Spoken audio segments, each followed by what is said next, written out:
Good afternoon, sir. Good afternoon. Sir, this side Bhumit. I am from collegedunia.com. Right. Today we are having with us Professor Rao Bhamidimarri, sir. He is a president at Institute of Advanced Research Center, which is located at Gandhinagar, Gujarat. Hello, sir. Welcome to our education portal, College Dunia. Thank you. So, sir, starting with the questionnaire session, my first question is, how would you describe your leadership style?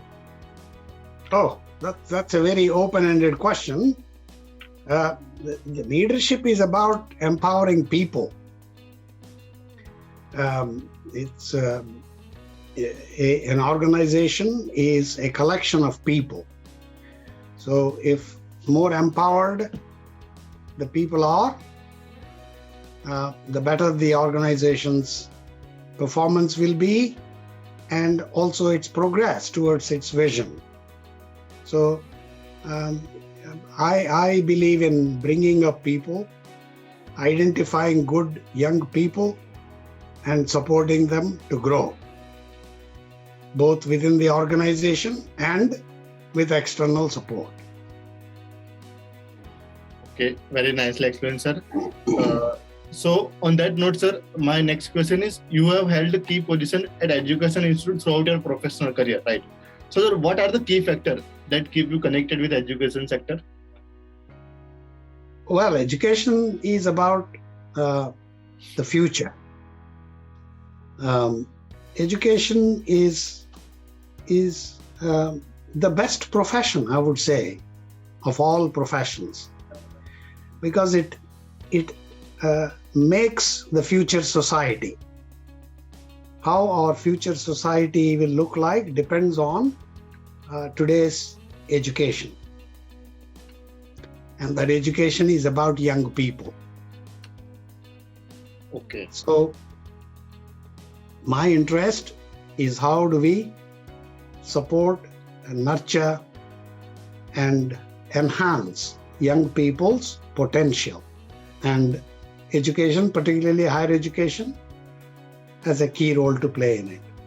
So that's what my interest is. But I also worked in schools.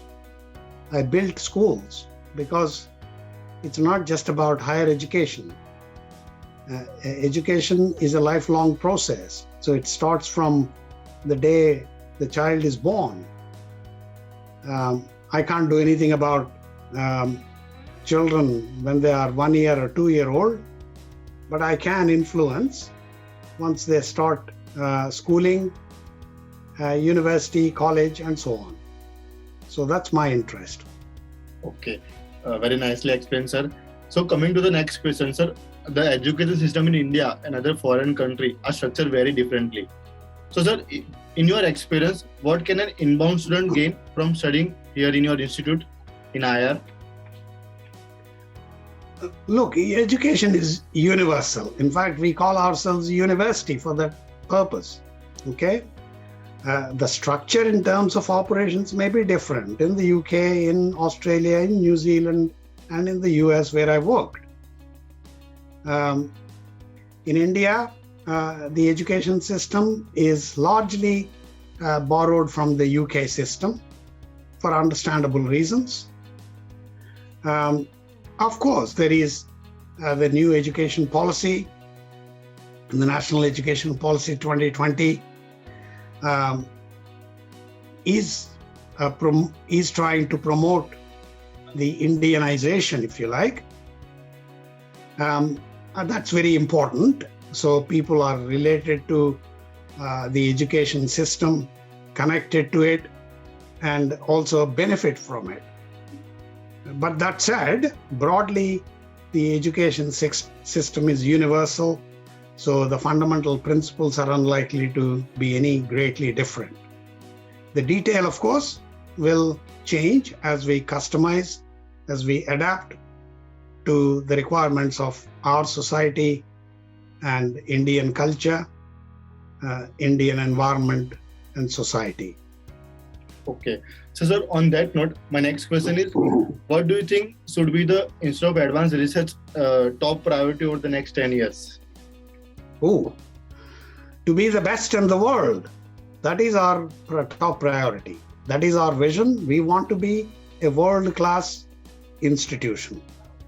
Okay. We are research-led. Even undergraduate students undertake research at our institution. So the teaching and learning are also informed by research, because research takes us into future. Excuse me. Without exploration, the knowledge remains static. And that will be at the best today.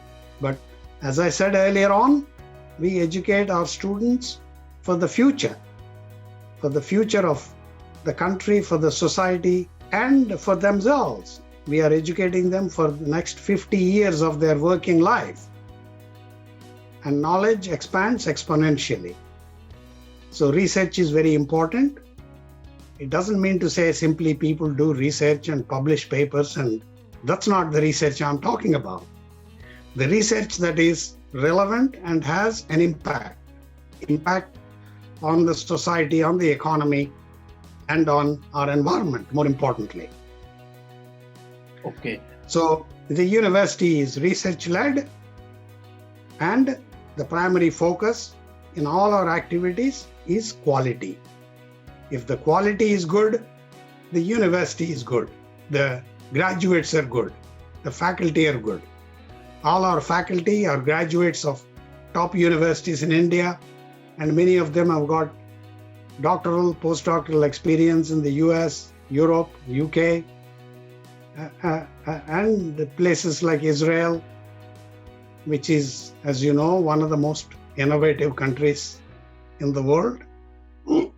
And we call our university the University for Innovation. And therefore, research-driven innovation is critical in everything we do. So that's what we are about. Okay. So, sir, on that, what do you see as university's greatest strength? Yeah, as I said, university's greatest strength is our people. So I spend half of my day continuously interviewing people. Whether I have vacancies or not is not the issue. We interview people, we advertise continuously, and when we find good people, we appoint them. Because once I have good people, they not only enhance the business I currently have, but they also will develop new business. When I say business, I'm talking of academic programs, research, connections with industry and business, and society. So it is the people is our biggest strength. Okay, very nicely explained, sir. My next question is, what do you think your roles and responsibility to the institute and to the students? Wow, that's again an open-ended question. I represent the trust. I'm the president. So everything is my responsibility. Students, their safety, well-being, their health, staff and faculty, equally their health and well-being are as important to me as the learning and teaching, research, cultural activities. So my agenda is very broad. It is the entire university and its people. I do spend a lot of time for this university because I'm based currently in the UK. I start at 6 o'clock in the morning and I go on till about 5 o'clock, sometimes 6 o'clock in the evening here. So I take responsibility for everything that happens at the university, and I want to make sure that everything is done as close to perfection as possible, recognizing, of course, there is nothing perfect. We can always continue to improve what we're doing. Okay, so moving ahead to the next question, sir. Any insights into how your institute could be more welcoming to the student of different economic backgrounds? Okay, so we are not an elite institution from that viewpoint.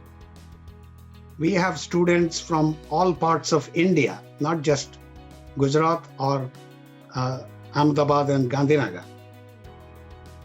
And our students come from all kinds of backgrounds.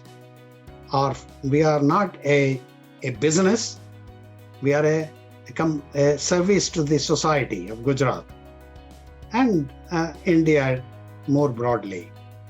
So our fees, we keep it as low as possible, affordable, and therefore we do attract students from all backgrounds, different castes, different religions. Our faculty come from all different religions and different social strata. So yeah, we are very proud to represent the entire society rather than a select few. Okay, very nice that. Sir, my next question is, how does the curriculum of your university ensure the best practice of industry? Okay, so the curriculum it's not just copying the UGC model curriculum. We need to add value to it. We do add value to it by involving society, business, and industry. So all programs we develop have input from business and industry, the employers. So while our students excel in research, majority of our students go into employment. And therefore, what the employers think about our graduates, their skills, their knowledge is very important to us. So I have two customers. One, of course, the parents and students who might come into university. On the other hand, I have another customer who takes my graduates into their companies and businesses. So I take into account what the students are interested, the trends in society, the priorities, but also we take into account the employer's needs. If we do not take that into account, our students may not be employable or certainly not preferable as employees. So we involve employers in determining the curriculum. Our faculty are top quality, as I said to you earlier. So they bring knowledge from different parts of the world. So we do benchmark ourselves with international programs. So that's how we add value. Okay, very nicely explained, sir. So, sir, jumping to the last question, any suggestions you would like to give to the current youth or aspiring students? Any suggestions, sir? Well, very simple. You are the most important for the future of not just India, but entire world. What is in short supply today? It's not oil, it's not water, it's not gold.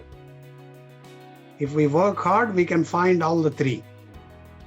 Or we can find a substitute for those three. What we cannot find a substitute for is skilled, competent, knowledgeable young people. So young people are in the biggest demand across the world. So we have in India a large young population. So it is the responsibility of mine and all of us in the education sector to equip them with skills and knowledge for not only today, but for the future. Because they are the people who are going to define the quality of life we live into the future as individuals and as society. So young people have got lots and lots of opportunities.